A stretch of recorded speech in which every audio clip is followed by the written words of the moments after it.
next is going to be ABC versus Imagine PvP, and we want to hear what you guys think about this matchup, so you can jump into Twitch chat and actually make your voice heard and take that vote. This is just going to be a really tough one.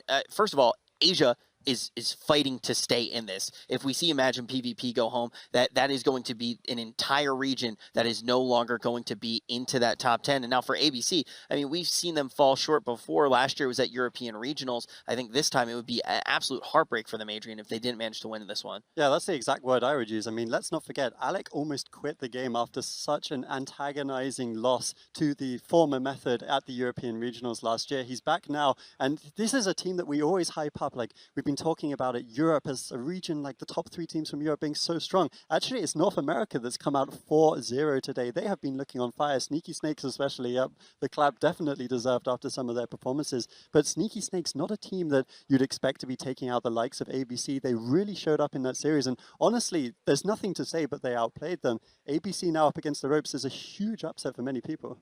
It definitely is. I'm excited to see what North American region can do, obviously. It's Will they win Worlds this year? That's always the question. You know what? I'm saying it right now. North America has a very good chance at being able to take the entire thing. I'm hoping that it does go down this year. You know, I don't feel bad cheering for my region. But really quick, before we actually get to see if ABC will fight on or if it's going to be pen and paper, we're going to jump to a quick break. When we return, we'll find out just that.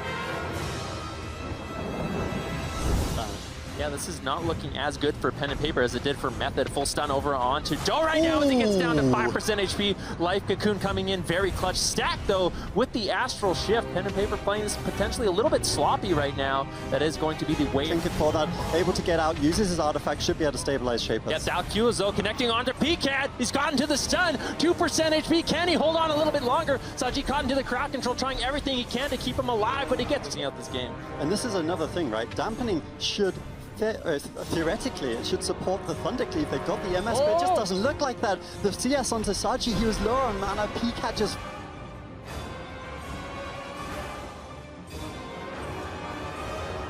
through that, they're just going to lose this game. Yeah, Zito doing a good job with his position, making sure Saji has to pull off the pillar. That's a full bash onto Saji, gets trinketed out, but Doe getting lower and lower. Caught to the Stormbolt, no actual shift available. Unitas Black.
The 2017 World of Warcraft Arena World Championship is brought to you in part by Republic of Gamers, Intel, T-Mobile, and NVIDIA.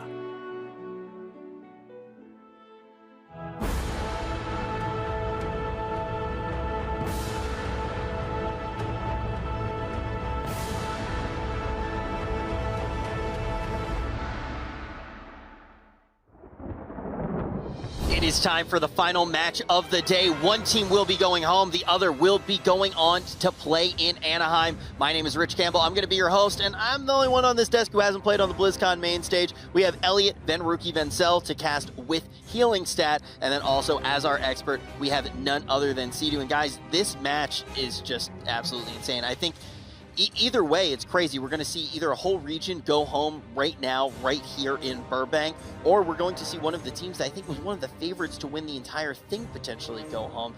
Elliot, which side do you stand on? Who do you think is going to be able to close this one out? Well, just thinking about two teams going home today, I would have never imagined one of them being ABC. They're such a solid team. They have a really good roster. They're very well practiced. They have the right compositions. I feel like going forward in this matchup, they potentially are a favorite, but China has looked so strong this year. Imagine PvP definitely has a great shot. Now, Sidu, what do you actually expect to see out of these teams coming in on the blind pick? Are there any compositions in particular you expect to see? I'm assuming by that face that you do not. I mean, from a player point of view, I would maybe put Imagine PvP on Windwalker DK, which kind of puts the ball in ABC's court. What do they have to beat Windwalker DK? You know, historically speaking, that's normally going to be the TSG. Cervante is one of the best DKs in the world. They have a lot of faith in that TSG. They primarily ran it throughout that European regionals. So I would say it's probably going to look something like that. It is going to be a melee bloodbath. And that's kind of what I'm expecting. Let's see if we're about to jump into a melee bloodbath. The blind pick is ready. We're jumping right in on the Grand Arena.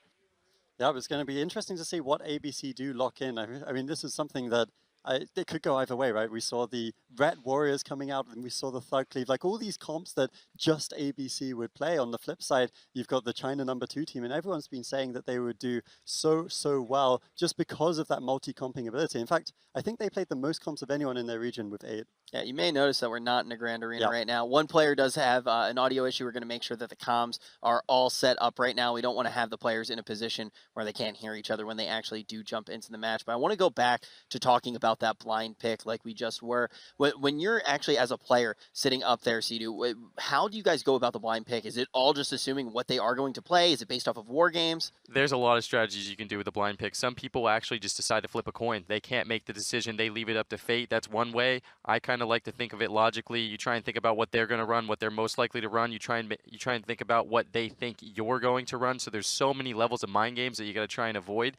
But it's really difficult. It's very nerve-wracking. It's something that you discuss before you get to the tournament, while you're at the tournament, you know, after the tournament's said and done, when you're in your hotel rooms waiting for the next day. It's just, there's so much emphasis on this blind pick, because if you lose the blind pick, you are so far behind in this. And even though we haven't seen too many teams fall just from losing the blind pick, there's been reverse sweeps, there's been comebacks from 0-2 to 3-2.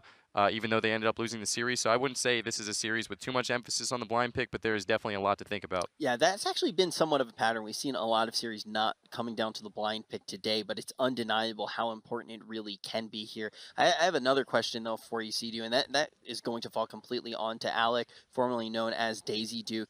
Obviously in different regions, so not playing against each other throughout the whole season, but this is a guy that you've had to compete against for quite some time. Are there any different strategies that like you would have to employ against him? Because when we talk about Alec, we talk about him as kind of this mastermind, you know, a very intelligent guy, and also someone who is just whipping up comps like crazy. I actually can't think of too many situations where I went up against Alec. I don't know if I actually have fought him in any BlizzCons, but I just know that he is a fantastic player. He's been around for a long time. Adrian's saying that his tournament debut is actually in 2008, so he may be the longest lasted tournament player that World of Warcraft has, which means he is a seasoned veteran. He is going to make good decisions. He is going to make sure that he is playing well on stage. That may even be before LFR was out, so who knows what I was doing inside a game. But right now we can actually see everyone is kind of in chat right now feeling that sentiment as well. They have ABC at about a 73% chance to take down the final Asian team remaining here. Yeah, and it's crazy to think, right, that WoW as an esport has been going for like 10 years. 2008 when they played in Paris, there was a BlizzCon that year as well. We've seen 5v5, we've seen 3v3, we've seen this game go through so much, and there's still so much hype. We talk about how it's getting harder and harder every year. These guys putting their heart and soul into this. Daisy Duke, formerly, or now known as Alec, formerly known as Daisy Duke, has been one of those guys who's just been a veteran throughout. And I think one of the things that having someone like that really does bring to the table is that blind pick is so important, because they just have so many compositions on the side of ABC that if you do lose that blind pick, it's just going to be so hard to win one of those counter matchups. Going back to what you were saying, though, about the amount of time that the esport has gone on, that's obviously created huge history, and also just legends, 3 of them on the desk right now. I mean, there are some old men in World of Warcraft that have been playing for a very long time. But this tournament in particular, and you guys have been here for so long that I kind of want to see what your opinion of it is. I feel like this is really one of the years where everything's being determined by some of these new faces. Like, you have these guys like Trill, you have these guys like Chun-Li, and they're monsters. I'm going to be honest, these young guys are absolute freaks of nature, and I feel like BlizzCon may be determined by some of these new younger faces. Absolutely, and I think one of the things that the younger players have is a lot more determination, a lot more motivation, doing it over and over and over again. Fob said it himself, they had to bring in a fresh face to make sure they stay motivated. It's something that you kind of lose over time, even though you want to win. Maybe you're taking off an extra hour per night, which adds up to be, you know, so many hours per week, and you're just getting less practice. So these younger players like Chun-Li, like Blizzo, like Trill, they just want it more, and sometimes that's enough to make the difference. Yeah, I mean, even look at you. I mean, you were playing with a younger player this season as well. I mean, you bring in Sam I Am, and that fresh face was so important to you guys in all these tournaments. Obviously, changes a lot of the compositions that you can play, but also he was just one of the guys who I would say is the lifeblood of your team. So that's been one of those things they've been paying a lot of attention to this year in a whole, but also as we actually do get here to BlizzCon, these young guys are just insane. They're absolutely insane, Ben Ricky. Yeah, there's no question about it. I think one of the other things that made this year so hard is the grueling qualification process. These teams had to stick together for so long to earn enough points to actually make it to the regionals and actually qualify for BlizzCon. So these teams have had a lot of opportunity and practice to make adjustments where they need it. And like CD was saying, you need to be wargaming constantly. The game is always evolving. And if you're not on top of that evolution, then you're going to fall behind, and it becomes so difficult so quickly. And I think one of the really cool things about that is all those competitions, they give the opportunity for these new faces to appear. I mean, look at SSDS. He could be someone that's sitting at home right now. He just comes up, he watches these guys play, he's a huge fan of them, and now he's beating them on the grandest stage of all. There's many stories like that this year, but alongside that, most of these guys, they do have that veteran on their roster. They have the Novos, they have the Evangeline, one of these guys that's done it before, has the experience to not make those mistakes that we've seen from some of the drafts in other years. That kind of seems to be the winning combination right now, right? It's almost a formula. You throw a few of the veterans on the team, and then get as many new guys as you can afford to jam based on that leadership. And they get picked up because of that talent, because of that hunger. It's just great to see. And also, the new tournament system has been absolutely huge. You can't deny that. You're getting to see these guys more and more throughout the season. You know, it's not just one of those things where you come out, you have a really big performance once, and then you're through. You just qualify, because that's exactly how it did work in the years leading up to this. I mean, the first year I was casting, that was how it worked. You know, I saw one team, and it was like, okay, well, we'll see them at their regionals. So now you actually get to look over and over again. You start having like players like Corky, right? And you're just paying attention to him, and then everyone wants to play Boomkin all of a sudden. So I think that's been huge for finding players, but it also has caused some of those veterans to actually adapt and change the way that they practice. One of those being Method Triforce. Well, the thing is, like, there's been an evolution in the meta. So before, you'd have a team, you know, they'd play one composition, they'd qualify with it, and then, you know, they'd go to BlizzCon with it. Now it's like, you cannot qualify, you know, win your regionals, get to BlizzCon by only playing one composition. There's not a single team here that has done that. They've had to make adjustments consistently, and that's why on the stage, you know, the blind pick is so important, because all these guys play 5, 6, 7 compositions. It becomes really difficult to sort of guess what your opponents are going to be running. I remember how crazy it was when you broke out the Windwalker, right? Because it was like, you think of Venruki as a mage back then, like that was all you really thought, and then all of a sudden it's like, what can't this guy do? Oh my God, he's so handsome. But Sidu went. Sidu, for you this season as well, I mean, like, what healing spec haven't you played? I think I had to play basically every single one of them. Yeah. You just have to do it to stay relevant. Other teams kind of set the bar, which puts you in a position where if they're playing more comps, you have to play more comps. And it's kind of this race, you know, how many comps can you play at the best level? We just saw Pen and Paper go down. They were playing a counter comp, but not as good as the level that Method Triforce did it. So sometimes it can really burn you. Yeah, and then you look there are some players that I still do think of as kind of the guys that are going to play one class perfectly. Like when I think of two of the young guys like Chun-Li and Blizzo, and they're just like they don't make mistakes a lot of the time. They're able to just have stops out of nowhere while getting that crazy pressure on. But then you have the guys like Trill, and Trill plays, I think, everything. I don't think Trill gets the credit he truly deserves. He's like, this guy plays literally every class, and he does a phenomenal job at it. He's definitely top 3 players here, if not the best. I like one of the things when I actually think about who the best players are, I like, you know, Blizzo with the shell that he does have around him, he basically has a team that, we're talking about Method Triforce right now, the reigning champions. They don't do anything flashy, and it's because they get so many of these war games in. They get thousands of war games in. Like Botar never does anything where you're like, oh my god, how did Botar do that? It's just like, he's perfect over and over and over again. He knows what decisions he's going to be making. And one of the reasons that I say Blizzo just shines so much in that shell is because he just stops every go. Like, it's nuts. This guy always has something. Chun-Li, a very similar player. I think the reason he shines, though, is because the amount of pressure he puts on.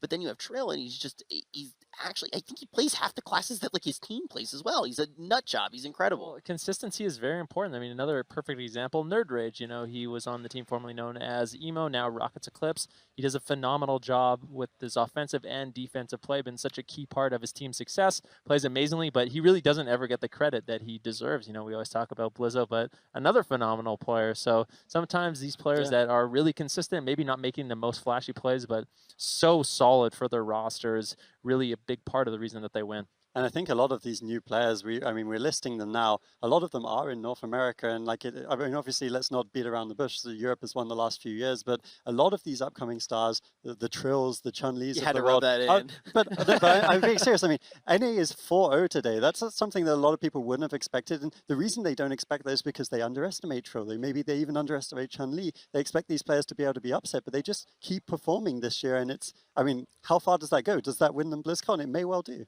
Yeah, I mean, I'm really looking forward to see what NA can do when they get there, but it kind of brings us to another point, though, is as we start to see some of these new faces rise, obviously they're flourishing under the leadership of some of these old men, these legends that have been here for a while, but do we start seeing some of them maybe get rotated out? I mean, even players like Mez, for example, Mez does this may be Mez's last chance. I mean, last year was Cedar's last chance, and he still made it all the way to the regional final. So things do change. Like, players do decide, okay, it's not going to be like. There's always that drive. If you are a competitive person, how many last chances do you want? Until I get it done. Until I get it done.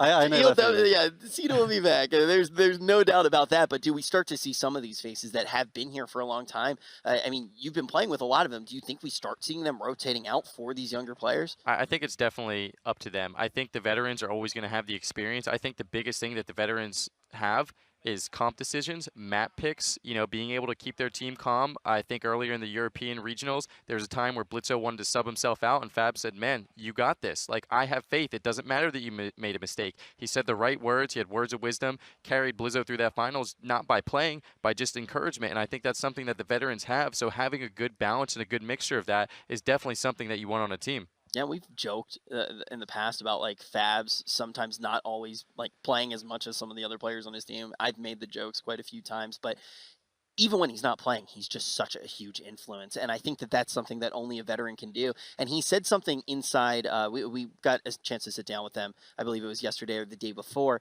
And one of the really important things that he said, he was like, no, you're a completely different player when you're practicing and when you're at the tournament. When you're practicing, you're ruthless. Yeah, you're ruthless. You're going to cut everyone down. You're going to put them under the microscope. You're going to call out every mistake. But the second you get up on that main stage, it's nothing but compliments. It's all about the power of teamwork and friendship and making sure people aren't, you know, making a mistake. It doesn't feel good to be the reason why your team lost. So, for sure. Well, like CD was saying, if you're Fab sitting there, Blizzo makes a mistake, you can encourage him to play again. Just forget about that last game. That's huge because, I mean, ultimately they won the tournament. But do you think a team can realistically, like, like Sea-Doo, would you play with just 3 young dudes, or do you need like more?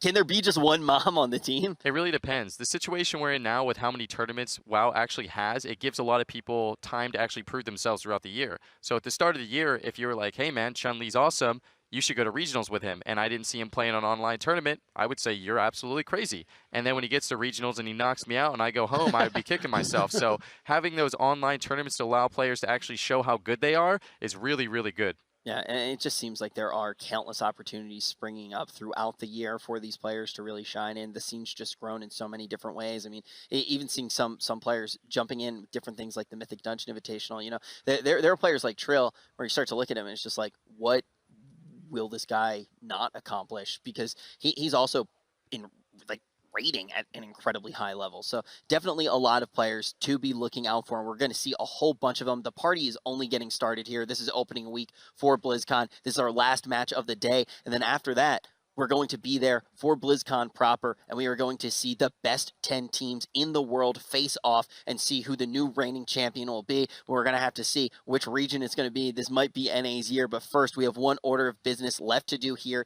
and that, of course, is going to be ABC versus Imagine PvP, and these guys are getting ready to jump in right now. And let's actually talk about this matchup in particular, starting with ABC. I mean, one thing I would actually like to note is from a mental standpoint, from being a tournament player, you really want to look at what happened the last series. You want to see if a team shook. ABC, they just lost 3-2, but they were down 2-0. To win those 2 games, to have that mental stability, to make sure that they weren't going out that in a sweep, you know, it says a lot. Imagine PvP, on the other hand, they just lost a 2v3. You know, they may be really shook right now. I think ABC may be in a better mental state. That is true. You know, losing that 2v3, there was a little bit of an opportunity. How quickly do players tend to really shake that off, though? I mean, one of the things we always say as casters is like, yeah, you just get up from your chair, you drink a glass of water, like when Supati said something about throwing roosters at players. You know, that's not necessarily something you want to say as a caster every time. You get up and it's over. As a player, though, does that haunt you for a much longer time? It really depends on the kind of player you are. So I would say personally the best thing you can do is shake it off, but there's some times where you just can't. Well, let's see what type of players they are. We are ready for the blind pick to kick off right now, the last match of the day.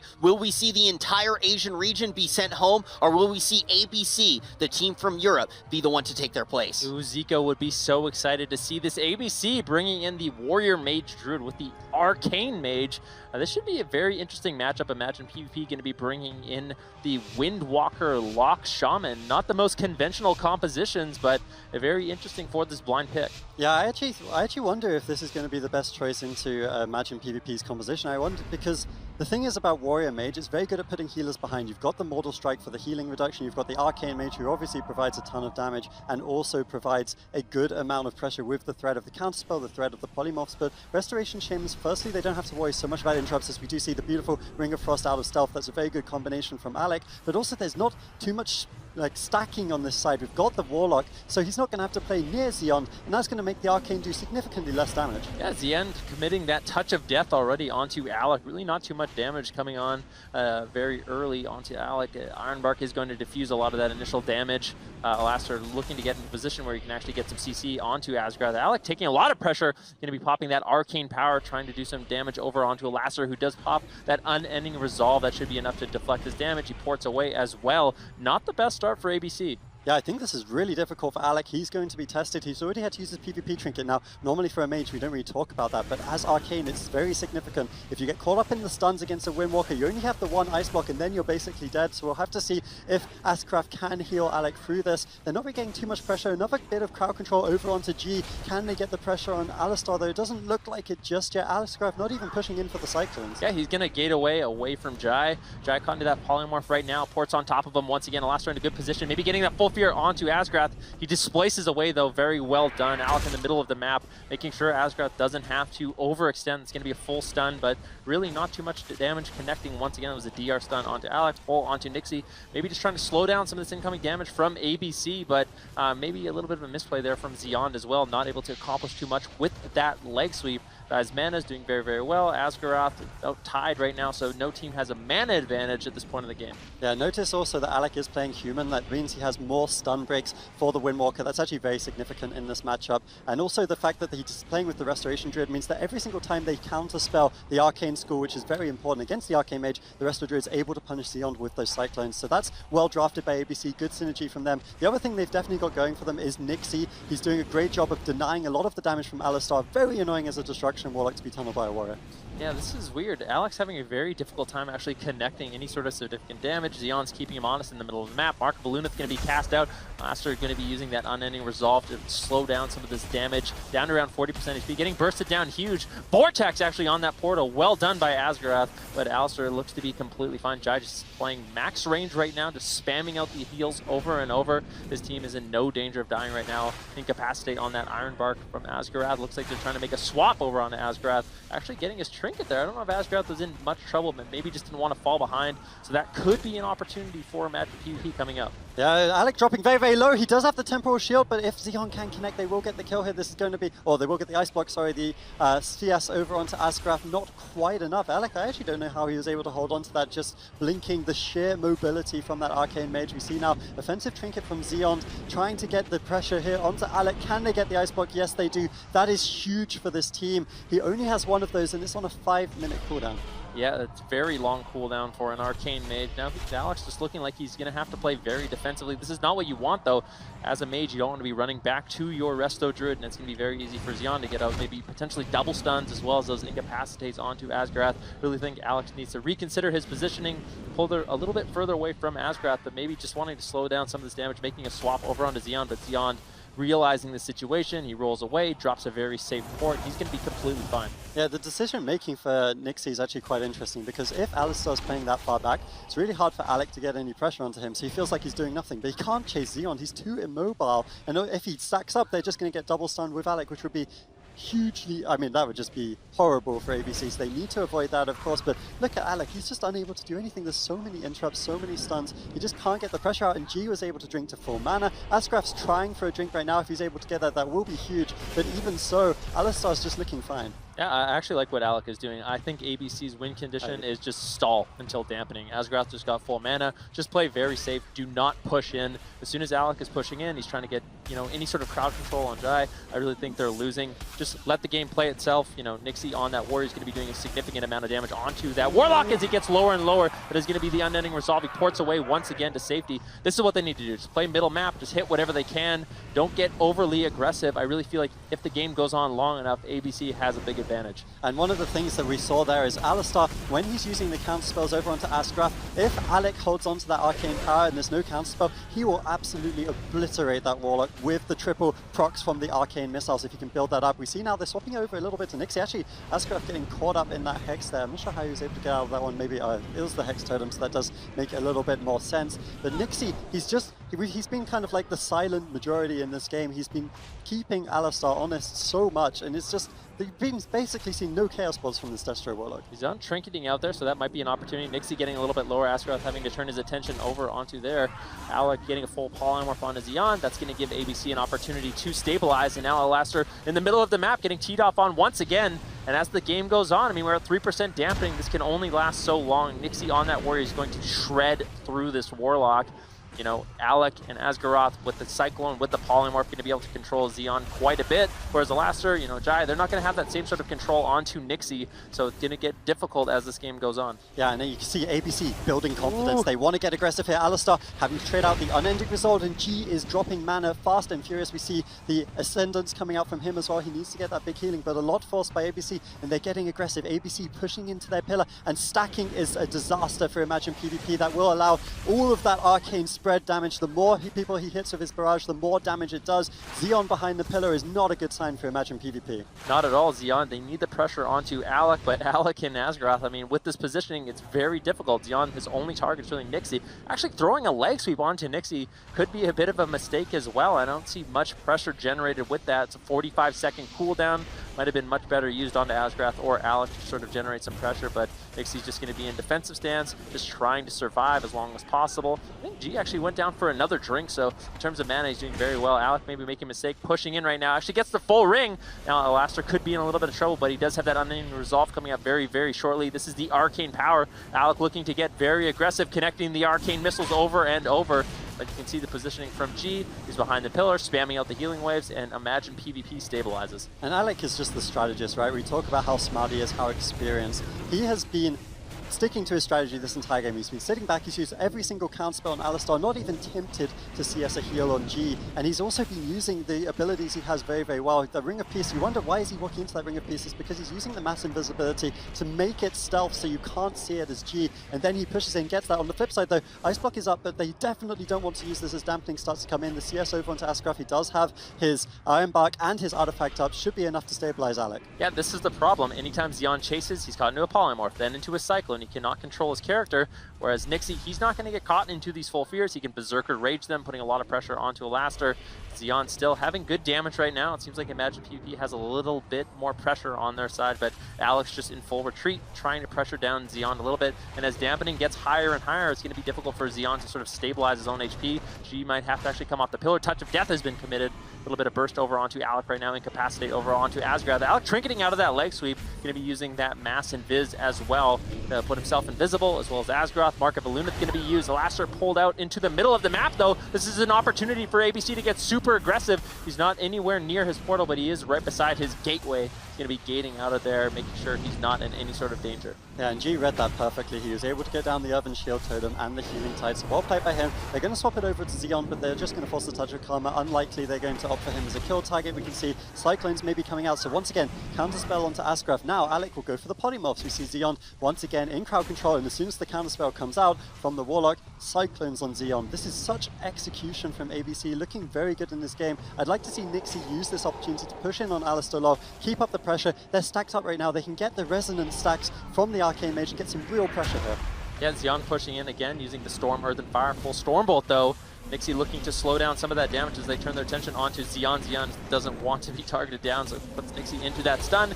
You know, Chaos Bolt's now flying in from Alaster. I don't think Nixie can afford to be off him for that long. He needs to make sure he keeps his Destro Warlock in check. If he's just spamming out the Chaos Bolts, it's going to be very difficult for Asgrath to heal through this. We are at 25% dampening. Alex pushing in, getting the full Ring of Frost. Mark of Alunith. Missiles coming out as well. Nice interrupt coming in from Xeon. That kick on those Arcane Missiles is going to slow down Alex damage by a significant amount. Alaster porting back to G at this point in the game. G able to just spam out those heals once again. Nixie having a very difficult time connecting to his target. And Imagine PvP is getting some significant rot out right now. Yeah, G actually used, got sat down for another drink, and that was the first time we've seen the counterspell over onto him. Let's see what ABC can do with it. They also have the fear. Stormbot over onto Alistar. They force the unending resolve. Is it going to be worth it though? They're going to try punish this. No counterspell available for Alec. Can they get significant damage over onto Alistar? The Hex Totem, I really like that coming out of G. He uses it to zone Nixie so his Warlock can precast, but there wasn't the damage available. They did get the trinket from Asgrath though.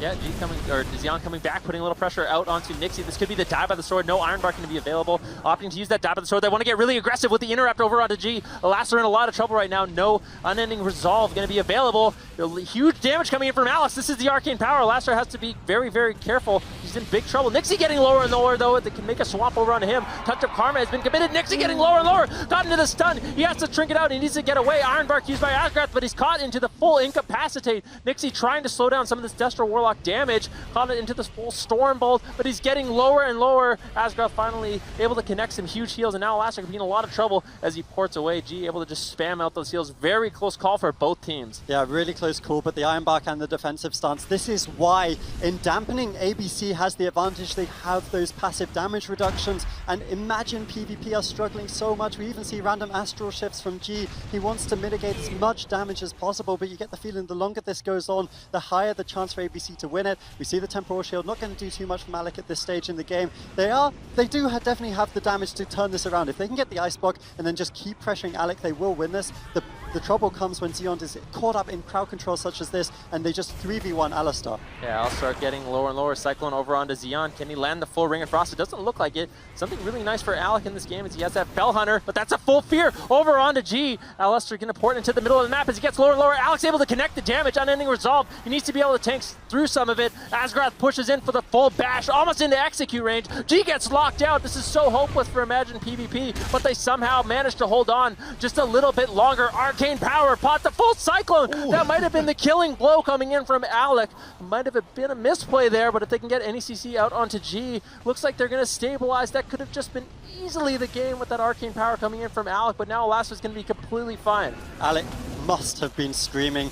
41% dampening. All his offensives popped in the Cyclone from Asgrath. Unlucky, I guess. They really have to hope that's not going to punish them, because now Imagine PvP have stabilized. Mana is an issue as well for ABC. They have the Ice Block, but the counterspell means Alec isn't peeling for himself. Now another counterspell over onto Asgrath. This should be the Ice Block potentially, but Alistar has to kite away the Mark of Eluna of the counter pressure. He's not got the defensive cordons, the unending resolve. We see Nixie now taking a lot of damage. This is really anyone's game at this point. The beautiful full sheet behind the pillar though. Xeon will be caught up. Can Asgrath recover though? He has no mana left. I don't think he's going to be able to recover. Almost 50% dampening. Xeon still has that touch of karma. He's going to be able to play super aggressive. Unending resolve used as well. Incinerate spam coming in from Elaster. Alex uses that temporal shield, gets a little bit of healing from that. Trying to kite away. The Bloodhouse Silence comes in from Xeon. That's going to be the Ice Block. Asgrath has no chance of ever drinking. Innervate comes out trying to get out that Wild Growth. Alex just not going to get topped off though. Xeon looking for some more pressure over on Alex. He's looking to close out this game.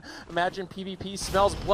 They want to go in and finish off Alex here. Asgrath still has that Iron Bark available. He needs to make sure he uses it. Elaster getting lower and lower. Caught in the middle of the map. He's going to port away, but Nixie charges in, gets the full fear. That he also trinkets out there. So if Xeon can land any sort of stun, maybe they can get enough healing. You can see Elaster just kiting behind the pillar, but ABC pushes in. Elaster gets taken down. Such a close call earlier on, but finally ABC is able to close it out. And Nixie came out clutch at the end there. He was being kited, yes, but he got the off kick on the Ascendance. Spirit Walker's Grace healing tide. If that had not happened, they would have got the recovery. That was so many healing coins. They're going to play it out, of course. Xeon does still have some of his offensive cooldowns. We're at 52% dampening. I don't know if we've seen that yet this tournament. So high, but execution from ABC, aside from that one moment, that was so scary when they cycle in the Arcane Power. Yeah. Overall, though, good game.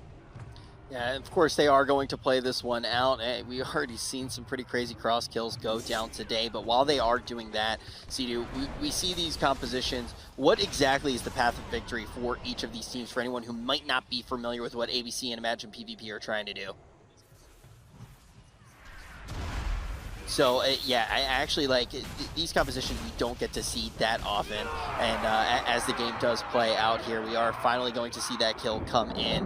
And now, Sidu, I do want to hear what you think, how these comps actually play out. Yeah, they're not very conventional comps. You see the Destro Windwalker from time to time. Chun-Li and Thugonomics actually play that one on on NA. They do have that one on the roster, and I know it can be very scary.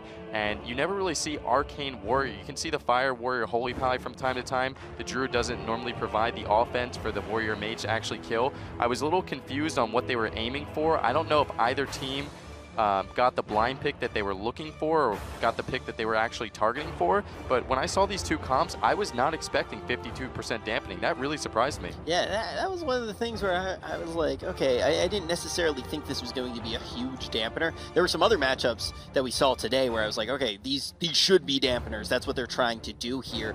But now I think it's undeniable that when we do jump into the next game, they're going to be switching things up. I think they try to get cheeky in this blind. Well, I think for ABC, they played it right. Alex realizing when he was pushing in, he was trying to get the crowd control. That's when they were losing the game. So like I said, he just pulled back, do damage as Arcane. That's what a lot of mages make the mistake of doing. They play Arcane like Fire, like Frost, where you have to push in, you have to get that crowd control, but as Arcane, you can generate your own pressure later on. You know, you're just building up missile stacks on that Fell Hunter. You're able to create a huge momentum swing just by yourself with just some interrupts, just some missiles. And I think Alec did exactly what he set out to do. You know, you drag the game on later. The Warrior is going to come in clutch, especially against that Warlock, if you can survive long enough. I think we talked about both these teams, just what complexity of compositions, the mind games they have to think about in that blind pick. Honestly, I think ABC got the worst end of the stick, and it's something that we kind of agreed on at the start.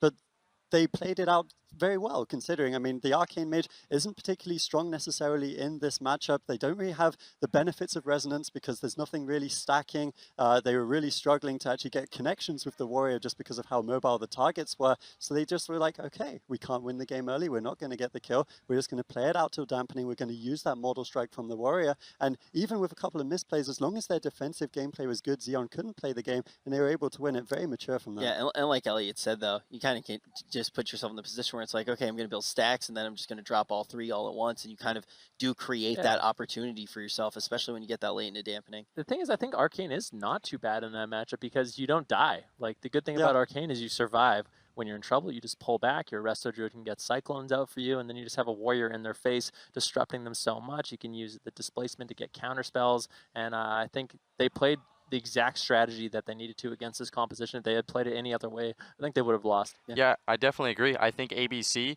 not only did they play the right strategy, they actually changed it in the middle of the game, which some teams actually have a lot of trouble with. They kind of, continue to be aggressive. They want to force something to happen. They don't really understand what their opportunity is. Alec was going for that CC early. They punished him. They forced that ice block. He understood that this game was going to go for longer, and he just sat back. He was doing some cheeky things where he was just pressuring the Warlock by only counterspelling him, making sure he wasn't able to pour it out, just trying to dump a lot of damage, do what Arcane Mages do. So really, really smart play by Alec. Yeah, let's see if you can actually drive that through that. We'll look at a few of the moments from that last game and see where they actually do change their strategy and what actually enabled them to take this one. And it's going to be a big win as well, because now we actually see this Asian region falling very far behind, and if they do get knocked out here, that's going to be it for them. So we're going to jump in and look at that right now. Definitely. I was actually really surprised with how slow this matchup started. You saw Alec going for the CC, and like I said, immediately he understood that CC was not his win condition. It was putting him in positions where he was running out of mobility. Right there, you see the ice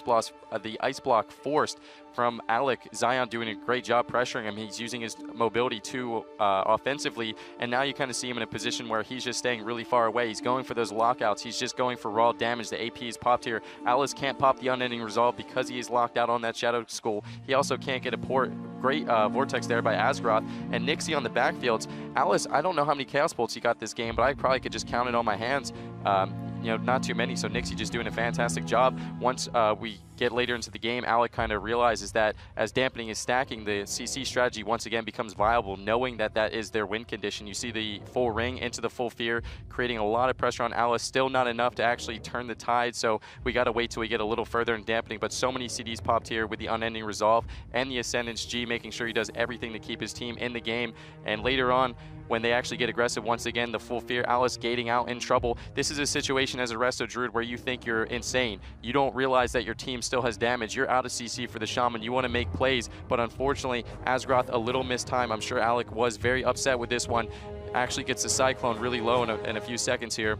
Arcane power. Alec comes out of the lockout right there. Asgroth trying to make a big play, and unfortunately they do clone the cooldowns. I think that would have been a win there, but Asgroth, knowing the player that he is, Alec and Nixie having the faith in their Druid, no mana, he wants to make up for that mistake. He does everything that he needs to keep him in this game. The full fear from Nixie. He hasn't done too much in this matchup besides lock him down, but he gets that full fear, followed by the pummel with the Ascendance up, and that closes the deal, and that would have definitely topped Alice in that situation. And now we're going to see this draft coming in here. Wow. So this is going to be an interesting one as well. I'm very excited to see this play out. I mean, we saw Imagine PvP use this composition a little bit earlier. Unfortunately for them, they got smashed in about 5 seconds by a Windwalker DK. I think in this matchup, it's going to be a lot different. I think Alex is definitely going to have his work cut out for him playing that Arcane Mage against double Shaman, Destruction Warlock. It can be very difficult. They don't have any melee. You're going to be kiting as an Arcane Mage, and that's one of your main strengths. In addition, you have to deal with about 100 different interrupts that this composition brings. Yeah, I mean, so Sidu, who do you actually do you favor Imagine PvP's composition? I will tell you what, I've been playing WoW for a long time. I don't think I've ever seen anything like this. Going into this game, I would say, okay, I need to stop the Destro from casting.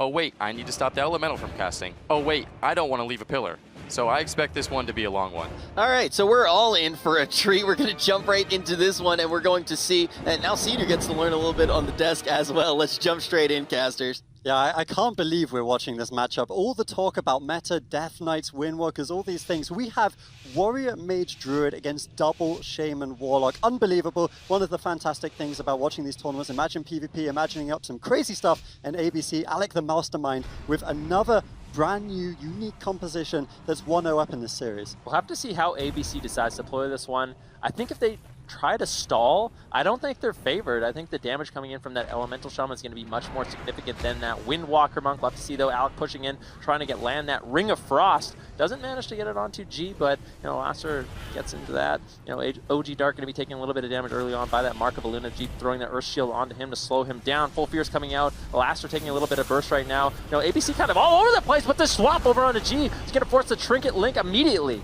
Yeah, and one of the other things about stacking on the Restoration Shaman is you are getting the benefit of that resonance. We see the Arcane Power, Alec doing a lot of damage right now. The whole team rotting. Now Fear onto G. They're swapping it up over onto Dark Archon, China's MVP. Can he get out of this situation? Looks like he should be able to, even holding onto the Astral Shift. Bold play by him. Yeah, Alec trying to pump some more damage onto OG Dark, but now he has to kite away. Asgrath has to stabilize his HP. You know, ABC used a lot of offensive cooldowns there. They got a lot of pressure. They're able to get some defensives, and once again, Alastor having to use that Unending Resolve. He's caught into the Stormbolt, almost into the Execute range. It's going to be very tanky with Earthshield and Unending Resolve, but still taking so much pressure. He might have to port back. At this point in the game, OG Dark getting caught into the Polymorph. Alec trying to slow down some of this damage, but it gets interrupted now. Nixie under fire. Wind Shear onto Asgrath. Interrupts all over the place coming in from Imagine PvP. Full bash onto OG Dark. Nice Hex Totem coming in onto Nixie, slowing him down. OG Dark able to kite away, you know, get out that damage. Nixie now afraid to sort of leave this pillar. ABC in full retreat. Yeah, and what was the bane of Mage Druid back in the day? It was always those interrupts. Why? Because the Lock Shaman has so many. Nixie dropping terribly though there. We've seen the Trinket forced by Asgrath. That was the Ironbark as well. They basically have nothing left. And one of the great things about these wizards is they don't have to target the Arcane Mage. We talk about how slippery they are. They really cannot die in most matchups, but here they have 3 targets. If they can hit Asgrath, they'll hit him. If they can hit Nixie, they'll hit him. They can kill through, die by the sword, but Alec is the pinpoint right now, getting caught in the middle of the map. He doesn't want to get locked on Arcane here. Imagine PvP is doing so well, and they're pushing the pressure, now charging in.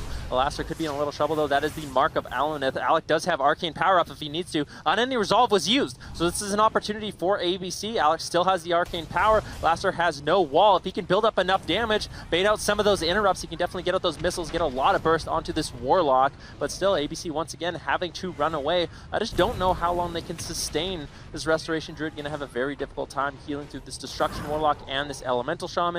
So far, ABC able to live, but Imagine PvP, they are chasing them down relentlessly. Yeah, and the difference is when they had Zerion on the Windwalker Monk, obviously he was chasing Alec, but he wasn't really doing much to Nixie. Now, Nixie has to worry about the Elemental Shaman. We see the Double Fear now over onto him. Can they connect the Ring of Frost? Yes, they can. That's going to be the PvP trinket from G, but he does have the Earth and Shield Totem up right now, so he should be able to stabilize Alistar. On the flip side, you can see Nixie dropping lower and lower. If they can keep up this pressure, if they can get some of the purges in even, G has a great mana lead. They can easily take this game. Yeah, Alec actually doing a good job. He's playing Burning Determination, so if he gets interrupted, all other interrupts are going to be shorter on him for 8 seconds. So if he's just getting chain interrupted over and over, it's actually not too big of a deal for him. So I think that was an excellent talent choice. Alastor caught into the Stormbolt, sorry, OG Dark caught into the Stormbolt, a little pressure over onto him right now. Asgrath actually sitting down for a drink, just in the middle of nowhere, managed to get a little bit mana back at this point in the game. Nixie taking a little bit of pressure into D-stance, sort of tanking some of this wizard damage coming in from Imagine PvP. Alec getting bursted down very low, has to blink away. Unfortunately, with that Burning Determination, he does not have Prismatic Cloak, so that's going to be very dangerous. You don't have that same sort of defense when you do blink away, so Alec is definitely going to be a good target. Yeah, and I think one of the things that we saw last game is that ABC were able to utilize a lot of that crowd control, right? The polymorphs, the cyclones. We haven't really seen that in this game because Asgrath's constantly having to deal with some level of pressure from Imagine PvP, which means he's scared of getting interrupted by Alistar low. Of course, Destruction Warlocks, they have the potential even for the double CS. There's a lot of interrupts on this team he has to work through, and he just doesn't have the time in many of these situations. That means there's a lot more pressure on Imagine PvP. That means even if this game does go into dampening, which it very likely will do, they're going to have the opportunities to win. Yeah, you see that Fell Hunter that, you know, Alastor has charged in on Alec and Asgaroth. I think that might actually be a mistake. He gives Alec basically a free battery to spam out those arcane explosions, get missiles. Maybe if he played you know, a little bit more passive with that pet, although it might not slow down some of the drinks coming in from Asgaroth, it would also slow down a lot of the damage that Alex can potentially generate at this point in the game. Temporal Shield's going to be used. Arcane Power still available for Alex, so they do have a big go at some point in this game, but this turned into sort of a stalemate where no team really wants to push in. Nixie getting low, though. He gets knocked very far away from Asgrath, forcing him to push in. Double Mortal Coil is going to be thrown out onto Alec as well as Nixie. A little bit of damage coming in. Alec looking for that Ring of Frost, but he actually misses it. Lands a full Polymorph, though. Very nicely done. Caught into that Earthshock stun. Not really able to generate too much pressure. Alastor getting a little bit lower. No follow-up CC. He actually runs into the ring, so he gets Polymorphed into that Ring of Frost. Arcane Power is going to be popped. Full Fear out of that. G is going to trinket into a triple DR Polymorph, but no more crowd control available for ABC. Alastor should be able to survive, but he gets pummeled. He's caught in the middle of the map, spamming out Fears onto Asgaroth. Imagine PvP having a very difficult time right now generating pressure for themselves. Yeah, and one of the things that Asgrath benefited from that stalemate we saw just a short while ago is he was able to drink up to 4 mana, whereas G has been under pressure this entire game. He's down to about 30%. As we get into Stamping, that's going to be very significant. Another thing I do want to touch on, of course, is that Asgrath is running the Nourish build of the Restoration Druid. You can see those fast healing touches. There's potential for that to be very efficient going into Dampening. It's a lot of healing. There's also outplay potential. If Imagine PvP can lock that down, get the counter spells over onto him, they can blow up Alec or Nixie in very quick time. So a risky pick by Asgrath, but I like it. Yeah, Alastor getting lower and lower. Polymorph onto OG Dark, trying to slow down some of that incoming damage. Alex doing a good job with that CC. You can see G's mana is not looking good. Asgrath getting that clutch drink. It's going to be Iron Bark as well as the Dive by the Sword tossed out onto Nixie as he was taking a significant amount of burst at that point of the game. But Asgrath able to stabilize his team's HP. You can see Alastor, he's kiting down on the floor. Nixie trying to reconnect. Earthen Shield Totem was dropped there by G, so that's not going to be available. ABC slowly working through some of these defensives. Nixie having to run away, though. He doesn't want to get too far from Asgaroth. Asgaroth needs to be able to actually toss out some heals onto him. The Mortal Coil is going to be tossed out onto Asgaroth as well as Nixie. Now Nixie's running behind the pillar. Alec trying to build some pressure for his team, but they're split up. This is not a good position for ABC to be in right now, but nice displacement coming in from Alec, using the Arcane Mage mobility, getting across the map very easily. And displacement is just so powerful, especially on a small map like this. You blink one side, but then you can displace all the way back, no matter how far you've moved. If that can't be purchased, it's going to be so powerful. I think one of the other things to look at, as Alec does pop his Arcane Power here, this is the offensive grounds. It's only going to force the Astral Shift from OG Dark, but this game is looking better and better for ABC, much like game one. If they can just get one more crowd control into G, that could easily be it. Absolutely. Alastor is going to be summoning out that Fell Hunter once again. Arcane Power is really not getting too much done from Alec. Couple of these situations, maybe you could try to save it, for after Astral Shift, for after that Unending Resolve, but maybe it's just too difficult for him to actually generate that pressure without it. OG Dark in a little bit of trouble right now. You can see he has no defensives left. G actually trinketing there out of a Stormbolt immediately. He doesn't want to fall far behind, I guess, but his mana is not looking good. Imagine PvP, they have no defensive cooldowns left besides that Spirit Link, and now he's caught into that full Polymorph. OG Dark needs to be able to kite away. He's running on top of that gateway. Earthen Shield Totem was dropped preemptively by G, so really good job by him. Nixie getting low, though. The full Hex onto Asgrath. He trinkets, throws out the Iron Bark onto Nixie. Nixie needs to be able to tank through some of this damage. Imagine PvP has completely stabilized at this point of the game. Alec getting lower. This is not looking good for ABC. Temporal Shield was tossed out, absorbing a lot of damage. Alec should be able to keep himself up with that. Deciding to displace back into the action. They want to keep this pressure rolling. Last year used that Unending Resolve to actually get out some cast there, so using that a little bit offensive. Now that's not going to be available for him. If they can get any crowd control onto G, Last year could be in big trouble. Yeah, Alistar really was the MVP in that last exchange, getting the double Infernal stun to deny both the Cyclone and the follow-up Polymorph from Alex. So well played by him, making up for G's mistake of trinketing earlier. Now we can see as Dampening starting to stack, G's even going for a couple of purges. He wants to get the pressure over onto Nixie. They recognize that this game is not looking that good for them. G has no mana. He's trying for the drink on the other side of the map right now. Let's see if he can get it. Can they keep Alec away? He's going to push in and try to do it, but we see just the slows coming out. They actually push in for that drink. He should be able to use his mobility as an Arcane Mage to get back if he needs to, but he's content sitting on the enemy pillar. We see Alistar without the Unending Resolve. He could be in a lot of trouble. Yeah, Alastor down to 50% HP right now. We see what Warriors do to Warlocks later on in the game. That's a full Fear pummel on Alastor. You can't really do too much at this point. Alec doing a great job with that full Polymorph as well, interrupting OG Dark. No cross heal's going to be coming out. Alastor all by himself. Nice Cyclone coming in. If Asgaroth can get that Cyclone onto G,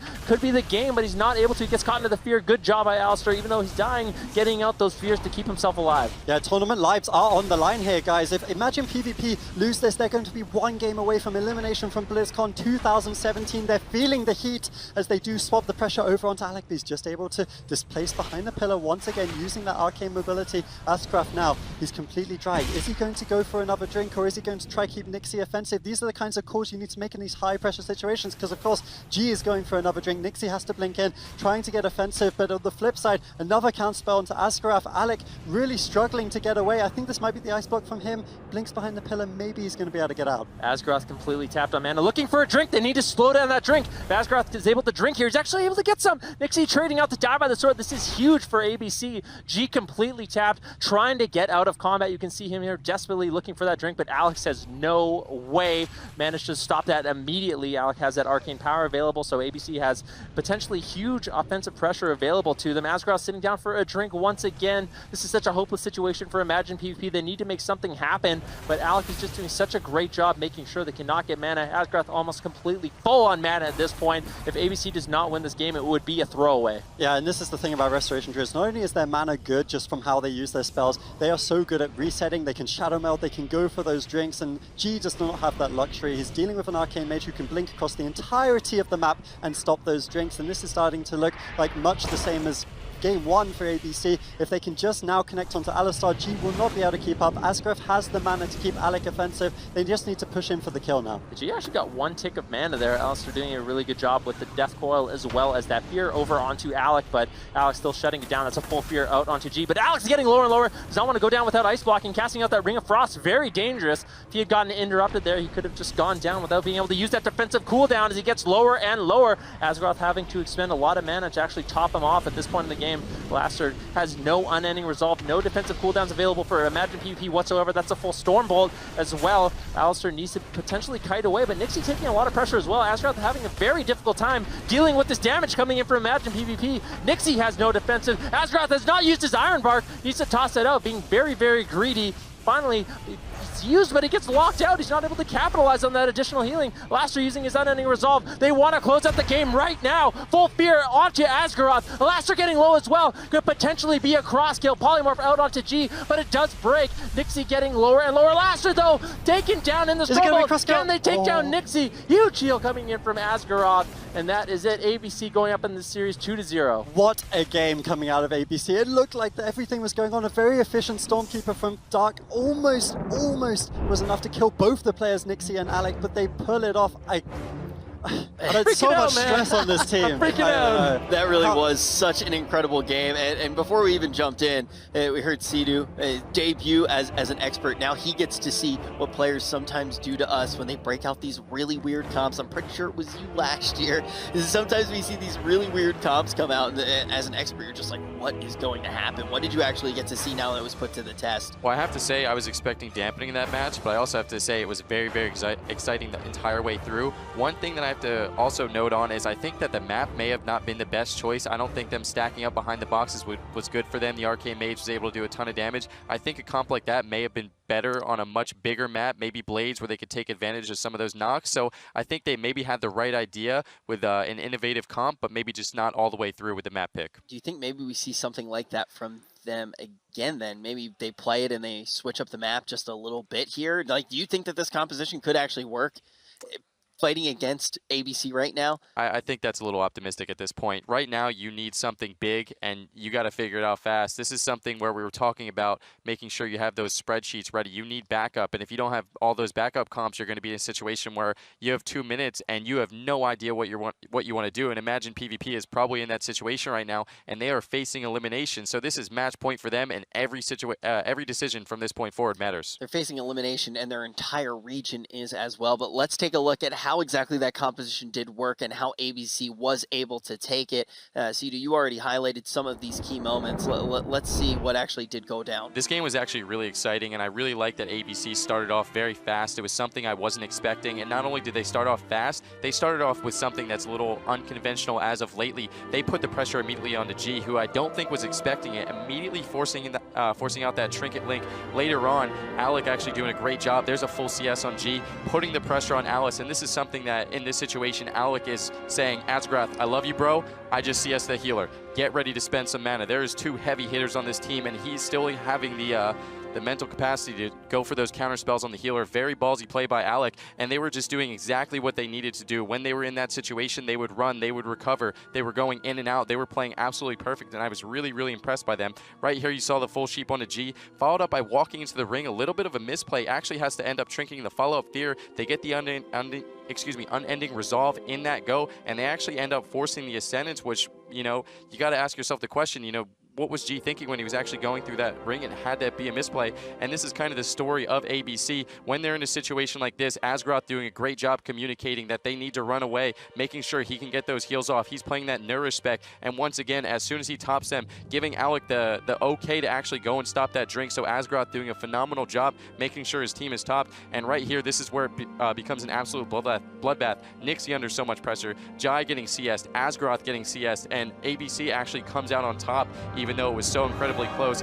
Alice actually going down through that unending resolve, but you can see how close it is. There's a full sheep on Jai, Asgroth in the full fear, and both teams just doing and taking so much damage. The full pummel there onto Alice from Nixie, doing a great job shutting him down to make sure that they weren't finished off. And you have to think, look how low Nixie got there. If he got that cast off, Alice that is, Nixie probably would have went down instead of him. This is another draft that could just be absolutely insane. This time, Imagine PvP will have that advantage again, so they're going to pick that map. Then ABC will get to pick their composition after they have knowledge of the map, and Imagine PvP with full information will select their composition. Benruki, do you have anything that you're expecting in this one?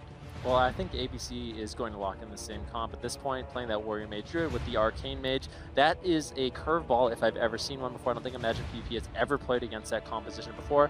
ABC willing, you know, play super aggressive if they need to, play super damp if they need to as well, you know, just pull away, you know, let dampening build up. That Warrior gets stronger and stronger. In terms of map selection, I don't know where Imagine PvP should go.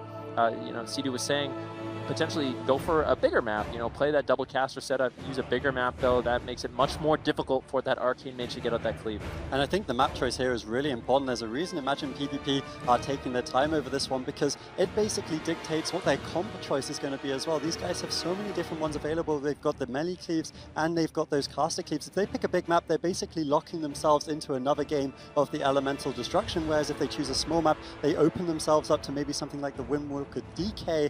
But I mean, against the Arcane Mage Warrior, you have to wonder if that's the right way to be going. That game was close, as Chuck said. Maybe on a different map, that's enough to kind of turn the tables. Map choice is so important as well, and it was funny because the first time that we've ever heard a team talk to us, when we actually sit down with them and ask them what they're thinking about, what they want to be playing, what their strategy really is, the first time I've ever heard a team actually talking about map selection was really this Australian team this weekend. Like they prioritized it super highly. I remember one time, Sidu, you mentioned to me that there was one map that you had in mind, and you would only if that was the map selection would you play a certain composition. But I feel like sometimes map picks are incredibly underrated in World of Warcraft PvP. Absolutely, map picks are incredibly important for not only the team that's picking them, but it gives so much information to the team that is having to lock in their blind pick after that. So like we saw Method Triforce, the veteran team, they saw it was Tolvaron Arena, they immediately swapped from that enhance to the elemental, knowing the enhance was going to have a lot of problems connecting on that big map. So there's definitely a lot to think about, and there's definitely a lot of emphasis on this map pick, and I think it's something that's very underrated by players. One of the nice things about Ashbane's Fall, in particular, when you actually do see this map get selected, is it almost does conceal some of that information. You're going to a very balanced map. It doesn't telegraph that you want to play a certain composition. So ABC making a very sound choice here, playing with what has been working. They just need to pick up one more win here. They can counter comp if they do go down. But that Ashbane's Fall, I like that from Imagine PvP as their selection. Don't give out any of that information, and just, you know, maybe they just bring the same composition again here. I mean, they think that it wins against this. That's why they did bring it last time. I think that's more of a theory. I don't think they've ever played that matchup a day in their lives. I think the thought process they're going through is, it's an Arcane Mage. If we play a melee class, it will not touch them. Let's pick what we think are the best casters in the game to try and counter out that mobility, make it irrelevant. But I think at this point, they're kind of, you know, drawing straws right now. They don't really know what to do. And sometimes we see that happen. We do see teams just grasping straws and trying to theory craft up on the under the spotlight. I think one of the things that's very curious that we may well see here is Xeon is a Windwalker main, Alistar is a mage main. We could go all in for the mirror here. I would love to see it in Game 3, but it is so brave if Imagine PvP do lock it in. They are 2-0 down at this point. Even if they won 1, you can't really say in the mirror match against such a strong team you are going to have that consistency. It's either that or the casters for sure, but I think one thing we definitely have to touch on is ABC. They have been so creative already this tournament. The Thug Cleave, no one has played that in months. Now Arcane Warrior, I don't think we've seen that the entire year. And this is kind of what we expected from ABC. I think this is really what's defined them throughout the year, and I'm glad to see it here when we actually do get to the tournament. They have just played so many creative, I mean, hey, you can say so many creative, but they've just played so many different compositions throughout the course of the year, and now we are seeing that here as well. And we are going to see Destro Warlock and that Elemental Shaman coming in. I figured they wouldn't go to the mirror, because if they did go to the mirror, I would assume that they have played it. I feel like that they've probably played it before. You don't want to be doing a matchup which is 50-50 if everyone's at the same exact matchup, like you said, 4-3 in a row to try to get a reverse sweep. But also, I don't think that you would have this composition if you were practiced on something like a Warrior Mage, because you would probably know what countered it. This doesn't seem like a hard counter like CD was saying. This seems like something that they are trying to theorize up on the main stage.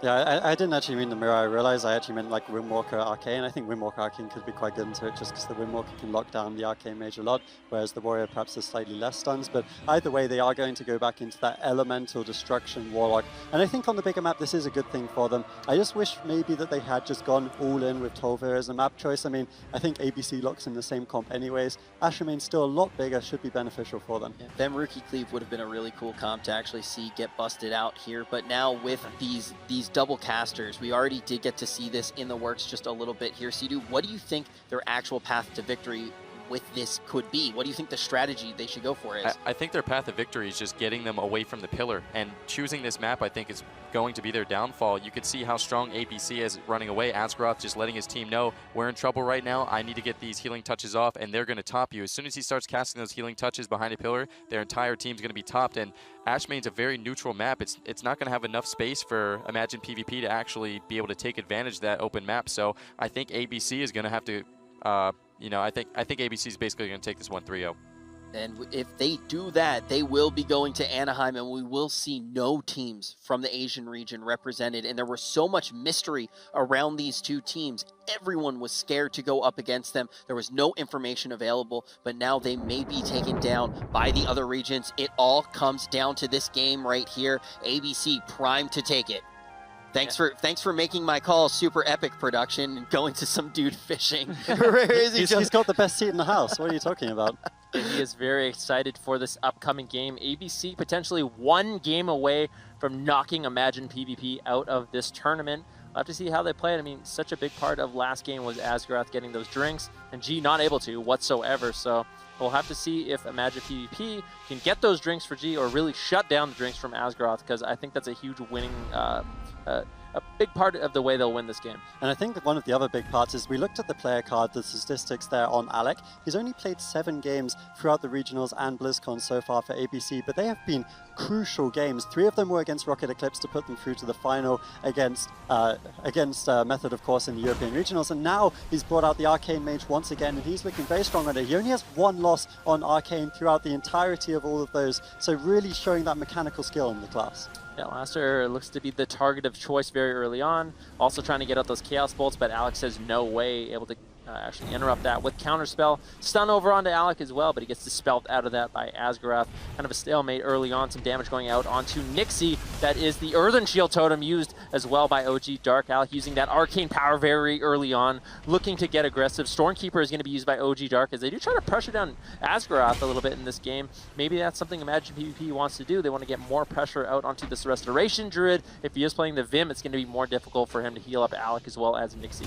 And I think one of the things that's changed here is that Alistar Low is now going for the Soul Harvest, which means he's probably playing the Chaos Bolt build as opposed to the kind of Conflagration fire damage build. That is a huge change from him. He's basically saying, now that we've got more casters on our team, you don't have enough to interrupt all of us, so he really wants to make those Chaos Bolts count in this game. Yeah, he wants to bait all those interrupts on himself, and that's going to free up G in this game. He's going to be able to get out whatever heals he wants. He doesn't have to deal with those pesky counter spells coming in from Alex. If he does, that frees him up to get out huge damage. Interrupt over onto Alex right now. You can see him just running back to the pillar. Doesn't want to be caught in the middle of the map against this Destruction Warlock and this Elemental Shaman. They kind of know that if they can stall out the game long enough, they theoretically might have an advantage, but this bigger map already being so problematic for ABC. Look at this triangle formation coming in from Imagine PvP. The classic formation coming in from this wizard setup makes it difficult to basically hit everyone. G going down for a drink very early on, wants to keep his mana up, whereas Asgrath already down to around 70% mana. So in terms of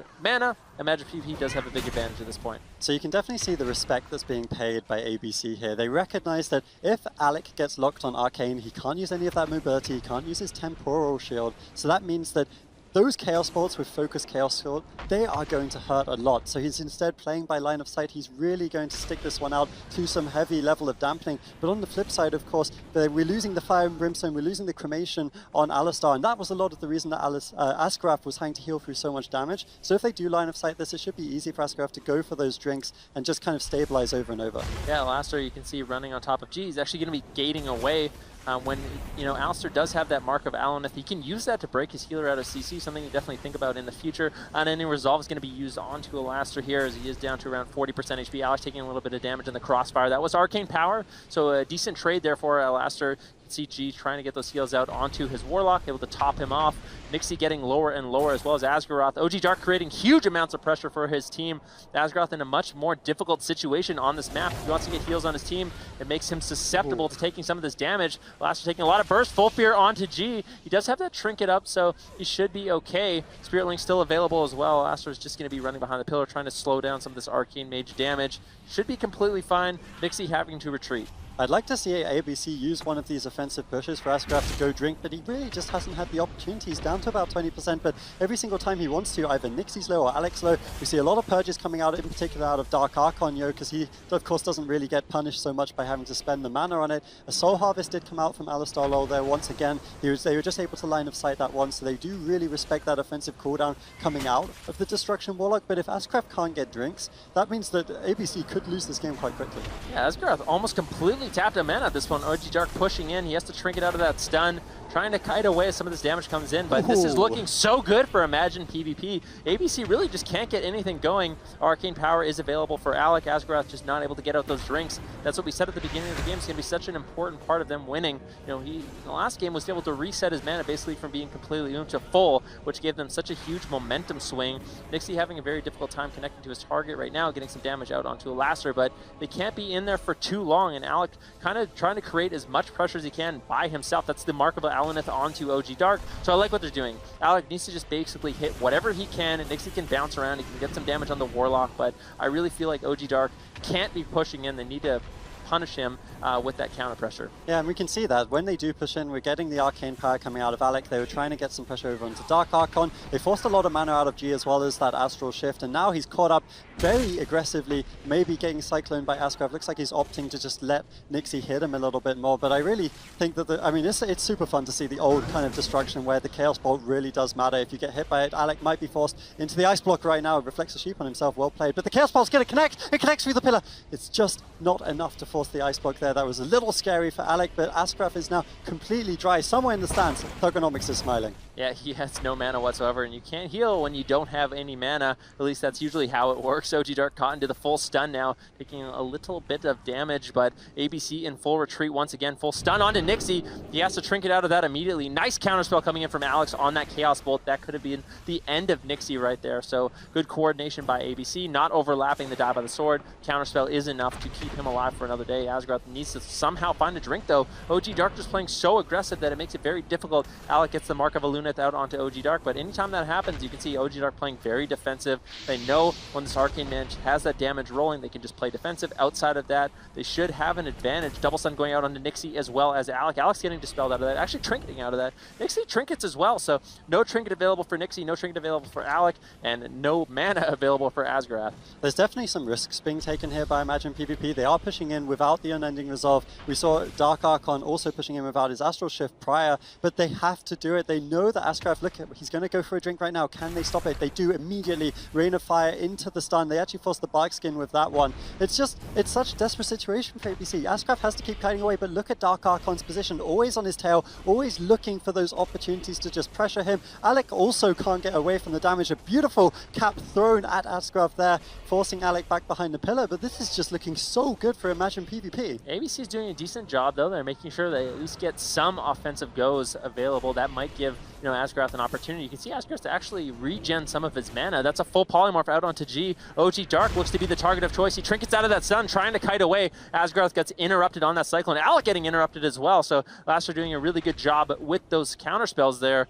slowing down ABC on this final offensive push. Now Asgrath actually looking for a drink. He manages to get the drink and the re-stealth. This is exactly what ABC needed. He misses him. He gets some more mana. This is so good. Alec using the Temporal Shield. That should heal him up a significant amount. And now the momentum shift has swung once again, but Asgrath needs to be able to stabilize his team. Nixie so low, Alec low. Asgrath getting lower as well. Needs to use that Bark Skin, maybe way too late. Still has Trinket into bear form. Alec getting lower and lower as well. Blinks away. Asgrath might have to commit that Iron Bark to top up his team. You can see G just pushing in, spamming out dispels. Smells blood in the water, but unfortunately for him, Asgrath was able to top off his team. Huge moment for ABC. There's so many of those AoE effects that Imagine PvP tried to use to stop him. Narrowly missed. They didn't quite know where he was, of course, because he was hidden in stealth. Asgrath playing so well, and now that's one of the things that the Nourish spec you. When you're ahead, you are ahead. You cannot afford to use the interrupts on the Restoration Druid. He's able to keep his team topped off. So much pressure. Dark Archon does have the Astral Shift in 2 seconds if he can survive till we see the Ascendance and the Healing Tide coming out of G. Massive healing cooldowns with the Spirit Link as well. Everything has been used, and now ABC once again pushing for the kill. Alastair doing everything he can there. He realized the best defense was offense. Popped his Unending Resolve, popped his offensive cooldown, was able to generate huge pressure, forcing Nixie and Alec to retreat, but now he's a huge target. Using that Unending Resolve offensively means he does not have it in the future, and G really doesn't have anything to keep him alive. If they can get one big setup on OG Dark or Alastair, ABC could definitely close out this game. We are at 22% dampening. Mana is actually in favor of G once again in this game. Asgrath having to expel a huge amount of mana to heal through this this Warlock damage, or sorry, yeah, this Warlock and this Elemental Trauma damage. G sitting down for a drink now, 100% mana.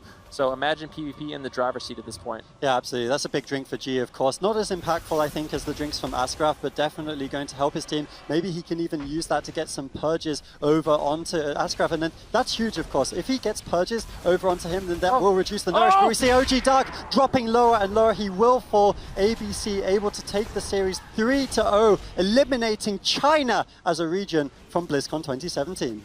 That is absolutely crazy. ABC is able to do it, and now we are going to know our top 10 that will be playing at Anaheim, but you got to give it up for China, doing this in style, playing a really interesting composition and fighting until the very end. But that is going to be it, not only for Pen and Paper, or not only for Imagine PvP, but Pen and Paper as well. So we are not going to get to see that Asian region represented in Anaheim. Hats off to them, though. They played phenomenally in this tournament, truly testing all of these other teams. ABC, though, sort of outshined them here. They had a very unique composition, that Arcane Mage, that Warrior, that Restoration Druid, able to play it very well. And I think Imagine PvP, they just were not prepared for this composition. And this was one of my teams too, where when we did get to meet them and talk to them, I was just cheering for them throughout the entirety of it. Really cool guys, and like really funny as well. And I really do like the way that they look at the game. They're enjoyable people to talk to, and I'm glad that we got to see them play that interesting composition. But you got to give it up to ABC as well.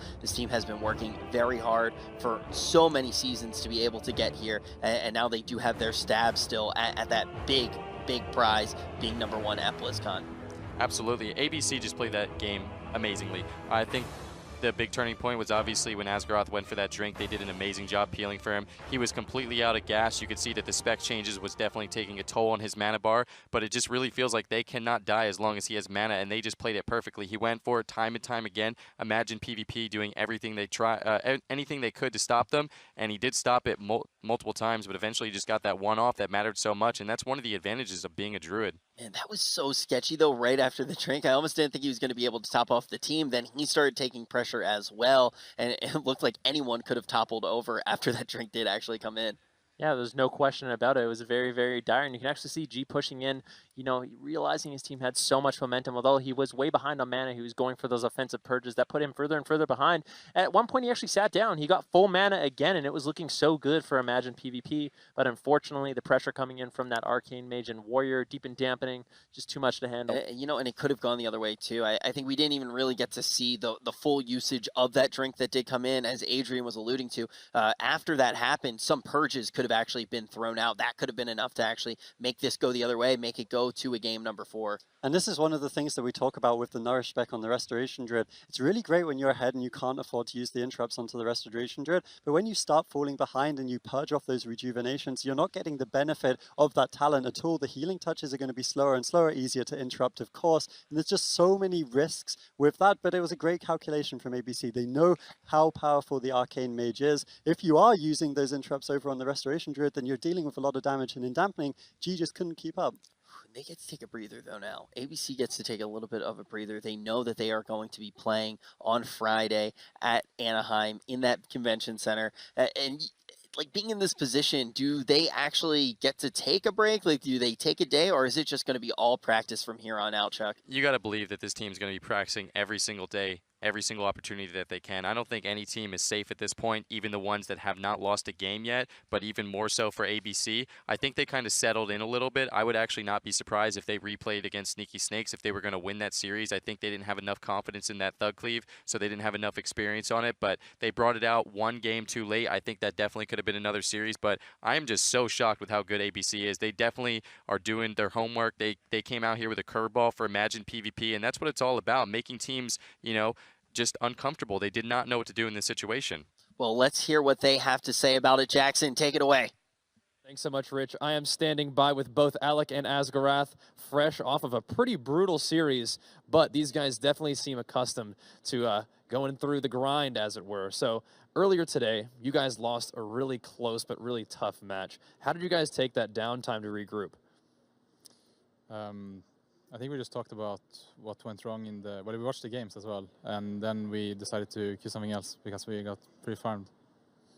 So obviously, you know, queuing something else is one factor, but also is the fact that you guys, you know, this tough road for you, I mean, does this make you guys more confident or a little bit more, maybe more concerned moving into the next rounds? Well, going to regionals, we had it really easy, and with the 2-0, we were already top 4. And there's also the other way. Emo made it to BlizzCon, losing their first game, and Method Triforce won the tournament, losing their second game. So we knew it wasn't over. We knew we can come back, but the road is definitely harder. Yeah, so with that attitude in mind, you guys had to not only endure the round 1 loss and then come back, but you also, that match right there, that was a dampener. That was a soul tester right there, but you guys hung in there. What is your motivation for games like that? I think my motivation for games like that is just that I actually just really love Legion, and there's nothing better than a nice little damp, you know what I'm saying? That's right, and of course to be able to come talk to me, right? That's probably the main motivation. Flex. That's what I like to hear right there. So one more last question is, obviously this road has been tough for you. We kind of keep going over that, but what does this victory mean for you guys? You've earned the right to play on that main BlizzCon stage once again. Well, the thing is, we count ourselves as one of the strongest teams here, and we wargamed a lot of teams, and we beat most of them quite easily. But we got a bit unlucky, I think, with the comps we faced, and for the other teams, we have a lot prepared. So I think it's actually going to be easier from now. Awesome. Well, lucky or unlucky, you guys definitely seem up to the task and earned the right to play on that main BlizzCon stage. We are done down here, but let's go ahead and throw it back up to Rich at the caster desk to close it out.